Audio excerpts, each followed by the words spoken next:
د انګلیسي زده کړې مینوالو السلام علیکم. په خیر راغلی یو ځل بیا زموږ چینل ته. امید لرم چې روغ جوړ به وئ او تېر شوي درسونه به مو زده کړي وي. په دې ویډیو کې مې ستاسو لپاره یوه ډېره مهمه او ضروري موضوع راوړې ده چې هغه هم د هاو ماچ ګرامر دی او د هغې استعمال دی. یعنې چې هاو ماچ څه معنی لري، په کومو ځایونو کې موږ او تاسو کولی شو چې هاو ماچ استعمال کړو، په کومو ځایونو کې موږ او تاسو هاو ماچ نشو استعمالولی، او همدا ډول له هاو ماچ څخه وروسته کوم ډول نوم باید راشي، او په هاو ماچ باندې موږ او تاسو مثبت سوال څنګه جوړوو او په هغې باندې منفي سوال موږ او تاسو څنګه جوړوو، چې دغه ټول به انشاءالله په دې ویډیو کې تاسو ته در وړاندې شي. نو راځئ چې په داس باندې شروع وکړو. خو که چېرته مو یوټیوب چینل نه سبسکرایب کړی نو یوټیوب چینل در سره سبسکرایب کړئ د دا ډول نورو ښایسته او مهمو ویډیوګانو لپاره.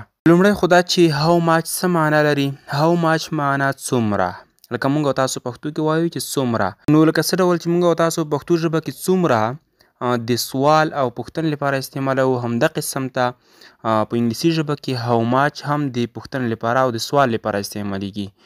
او بله خبره دا چې لکه موږ او تاسو چې پښتو ژبه کې څه ډول د کومو پوښتنو لپاره څومره استعمالوو، نو د هغې لپاره په انګلیسي ژبه کې هاو ماچ استعمالول کېږي. یعنې په کومو ځایونو کې چې موږ او تاسو څومره استعمالوو، نو په هماغه ځایونو کې هاو ماچ په انګلیسي ژبه کې استعمالول کېږي. چې د هغې له جملې څخه یو څو مهم ځایونه دي. یو خو هاو ماچ چې دی هغه د مقدارونو د پوښتنو لپاره استعمالیږي. یعنې کوم وخت کې چې موږ او تاسو د مقدار په اړه پوښتنه کوو، نو موږ او تاسو به هاو ماچ استعمالوو. او بل چې دی دغه د ډېګ وړي د پوښتنو لپاره استعمالیږي، چې موږ او تاسو د ډېګ وړي په اړه پوښتنه کوو. او بل چې دی هغه د پرایسز یا د قیمتونو په اړه چې کوم وخت موږ او تاسو پوښتنه کوو، نو بیا هاو ماچ استعمالوو. چې دغه یو څو ځایونه بیخي زیات مشهور او ډېر استعمالیدونکي ځایونه دي. نو په دې ټولو باندې به تاسو په مثالونو کې ښه پوه شئ. نو راځئ چې څنګه کولی شو په هاو ماچ باندې د مقدار په اړه موږ او تاسو پوښتنه وکړو. نو تاسو د اگزامپل ته تاسو فکر وکړئ، نو انشاءالله په دې باندې به تاسو پوه شئ. راځئ دا مثال کې تشریحوو. لکه How much water do you drink? How much water do you drink? ته څومره اوبه څښې. نو دغه مثال چې دی دلته هاو ماچ چې دی هغه د مقدار لپاره استعمال شوی دی. لکه همدا قسم له معنا څخه هم معلومیږي چې هاو ماچ یعنې څومره اوبه ته څښې. نو څومره چې دی هغه خپله د مقدار معنا لري په دغه ځای کې چې د مقدار لپاره پوښتنه شوې ده. او بل هاو ماچ د ډېګ وړي لپاره چې کوم ځای کې استعمالیږي هغه په دې ویډیو کې ورڅخه تېرېږو. خو راځو د پرایس په اړه چې بیخي زیات استعمالیږي، یعنې د قیمتونو د پوښتنو په اړه په کوم ځایونو کې استعمالیږي هاو ماچ. هغه په دې ډول لکه موږ تاسو وایو چې How much does this car cost? How much does this car cost? دغه موټر څومره قیمت لري. اوس راځو یوې بلې برخې ته چې له هاو ماچ څخه وروسته باید موږ او تاسو څه ډول نوم استعمال کړو.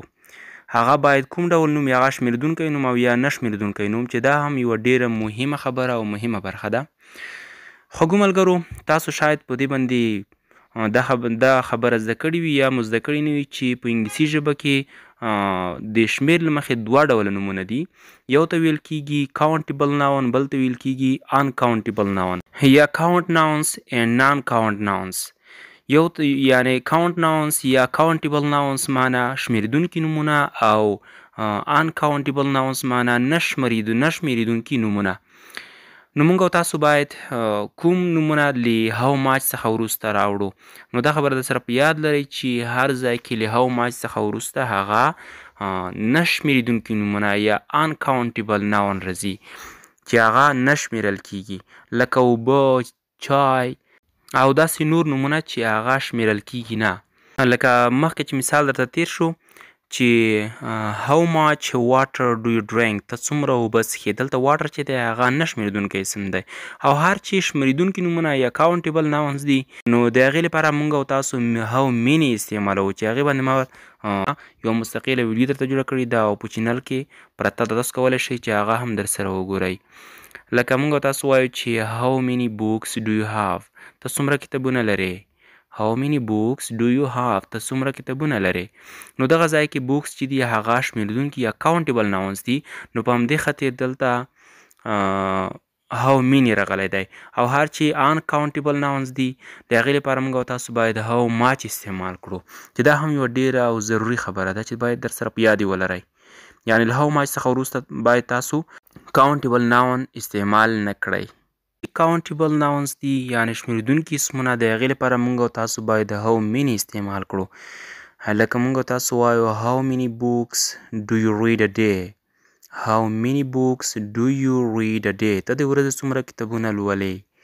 چې دلته books چې دی هغه countable noun دی نو له همدې وجې how many هم استعمال شوی دی.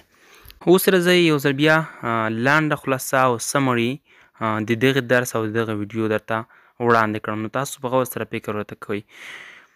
لومړی خو دا خبره سره یاد کړئ چې how much معنا څومره یعنې دا د څومره معنا لري او دوهمه خبره دا سره یاد کړئ چې how much چې دی هغه د مقدار ډیګري پرایس یعنې قیمتونه او د وخت لپاره هم استعمالیږي یعنې استعمالونه خو یې شته دي خو دغه یو څو استعمالونه چې دي هغه بیخي زیات استعمال دی.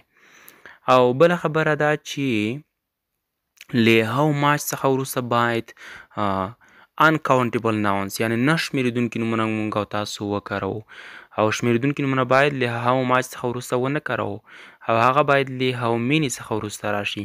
نو تاسو هم هڅه او کوشش کوئ چې د how many په ځای کې how much او د how much په ځای کې how many استعمال نه کړئ. نو دغه وه د نن ورځې مهمه او ضروري ویډیو او د how much او how many ترمنځ چې کوم فرقونه دي هغه به انشاءالله بیا په بله ویډیو کې درته راوړم. نو دغه و د نن ورځې درس چې تاسو ته مو در وړاندې کړ.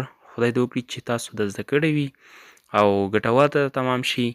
نو که ویډیو خوښه شوې ویډیو سره لایک کړئ او هم یې د نورو دوستانو سره شیر هم کړئ تر څو هغه هم له دغه ویډیو څخه ګټه واخلي او یو څه ورڅخه زده کړي. بیا چې ستاسو حضور ته حاضرېږم تر هغې ماته اجازه راکړئ او ښه وخت ولرئ.